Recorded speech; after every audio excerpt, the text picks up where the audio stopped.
In today's video, I'm going to teach you how to start a chat with Microsoft Copilot in Microsoft Edge. By the end, you'll know exactly how to open Copilot, sign in so your conversations are saved, and start chatting right away. First, open your Microsoft Edge browser. In the address bar at the top, type copilotmicrosoft.com and press Enter. This takes you straight to Microsoft Copilot on the web, where you can chat just like you would with any AI assistant. Give the page a moment to load and make sure you're on the official Copilot site before proceeding. Next, let's sign in so your conversation history is saved and easy to revisit later. Look to the bottom left corner of the Copilot page for the profile icon, which looks like a small person. Click that, then select Sign In. You'll be offered a few options, including signing in with your Microsoft account, your Google account, or your Apple account. Choose the one you prefer and follow the on-screen prompts to complete the sign-in.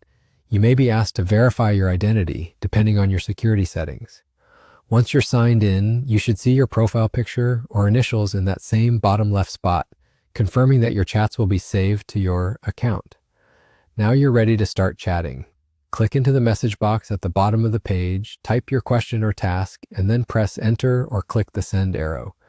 You can ask for help drafting emails, summarizing articles, generating ideas, or learning new topics.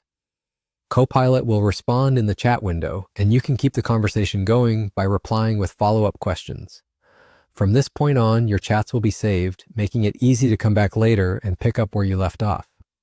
A couple of quick tips. If you don't see the sign-in icon, refresh the page or check that you're connected to the internet. If you prefer to explore first without signing in, you can still chat, but your history won't be saved. And if you switch devices, just sign in the same way on the new device to access your saved conversations. That's all there is to it. Open Copilot in Edge, sign in using your preferred account, and start chatting. If this video helped you, hit the like button, subscribe to the channel, and tap the bell icon so you don't miss future uploads. Thanks for watching and enjoy using Microsoft Copilot.